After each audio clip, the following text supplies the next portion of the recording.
All right, today we are diving into a really personal and powerful piece of writing. It's an account of a spiritual crisis that actually leads to this huge, profound revelation. We're going to follow this journey from a place of intense longing all the way to a complete redefinition of what grace even is and what it really means to be worthy. So let's get into it. Right off the bat, the chapter doesn't start with some complicated argument. It starts with this powerful feeling of gratitude. And I want you to notice the phrasing here. A weak and wavering soul has been satisfied. This tells us straight away that this isn't just theory. Nope, this is a personal story, a testimony. It frames the whole thing as a journey from doubt to, finally, certainty. So before we can even get to the big revelation, we have to understand the crisis that made it so necessary. Our narrator is in this state of really intense spiritual conflict, this deep, deep yearning for some kind of release. Now, you might hear a phrase like released from the chains of the flesh and think, oh, they just want to escape suffering. But the text is super clear about this. The goal isn't to suffer less. It's about a longing for this ultimate closeness with the divine. It's a desire to be totally free from all our earthly limitations, to finally be united with God. And the text uses this very specific word, to be dissolved. And, this wasn't just about dying. It was about something more, like merging with the divine. A complete release of your individual self right into the presence of God. This is the absolute peak of the narrator's spiritual ambition. This is the goal they're striving for. And this is where things get really interesting. This intense internal desire is met with an equally powerful external response. This right here is the turning point of the entire chapter, the divine encounter. So right at the absolute peak of this longing, when the feeling is at its most powerful, something extraordinary happens. A vision just breaks through. And the way the text presents it, this isn't some fuzzy dream or a metaphor. No, for the narrator, this was a direct, vivid, and very real experience. And here, we can actually see the source text itself. The narrator describes seeing God not as some distant abstract force, but as an active presence, literally descending from the royal throne of thy majesty. The language is just so cinematic, so personal. Okay, so let's unpack this imagery because there's a lot going on.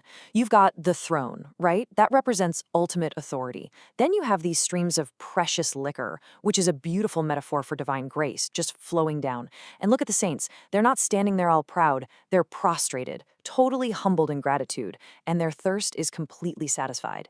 It's a picture of perfect, harmonious communion. But here's the thing. This stunning vision, it's not just a spectacle. It's not just for show. It comes with a message, a direct lesson that becomes the intellectual and spiritual core of this whole story. You could say the vision is the classroom and the revelation is the lesson. So as the narrator is trying to take in this overwhelming scene of heavenly glory, a voice just cuts through it all. It speaks directly to their soul, and it addresses the very nature of their desire. This is the moment of truth. And here it is, the central paradox of grace. The voice basically explains that divine glory doesn't get bigger by rewarding the people who are already worthy. It's the opposite. It's glorified the most when it's given freely to the unworthy. The bigger the gap between the divine giver and the human receiver, the more glorious the gift is. It's kind of mind-blowing. Now we have to talk about this word condescend. Because today, if someone says you're condescending, that is not a compliment. We see it as patronizing and negative. But in its original theological meaning, it's actually this beautiful concept. It means a willing, loving choice to come down from a higher position to a lower one. It's an act of divine grace and humility, not arrogance at all.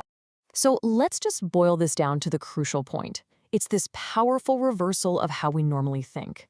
We tend to believe that reward should go to the deserving, to the people who've earned it. This revelation says, nope, you've got it backward. The most profound glory comes from giving a gift to someone who has done absolutely nothing to earn it. That is the essence of divine grace. Okay, so this isn't just some abstract theological idea that hangs in the air. The narrator immediately takes this stunning revelation and applies it to a very real, very pressing spiritual problem in their own life. It turns out this whole vision happened right as the narrator was preparing to receive the sacrament or Holy Communion, and this created a massive conflict for them. How could someone who feels so imperfect, so unworthy, possibly dare to participate in something so sacred? This question is really at the heart of the narrator's anxiety. And it's a question that has echoed through centuries of faith, hasn't it? If we have to be perfect to approach the divine, well, who among us could ever qualify? The fear is what the text calls presumptuous irreverence. Basically, the fear of overstepping your bounds and being disrespectful. This slide really lays out that internal battle perfectly. On one side, you have the human fear. I am completely unworthy. To even try and approach God would be arrogant and disrespectful. But on the other side, you have the divine reality that was just revealed in the vision. God's glory is found precisely in showing mercy to the unworthy. It's not a rejection, it's an invitation. And here is the definitive answer that the voice provides. The issue isn't our state of worthiness, it's our intention, it's the why. If the desire is pure, if the whole point is to honor God and not yourself, then the act can never be irreverent, no matter how unworthy the person feels. And this is the final resolution for our narrator. This is the big takeaway. True worthiness isn't some status you achieve through your own good deeds or personal merit. It's an orientation of the heart. It's all about the why behind what you're doing, not the who that you are. And that leaves us with a really fascinating thought to chew on. This text argues that being unworthy isn't an obstacle to grace. In fact, it's the very stage where grace can shine the brightest.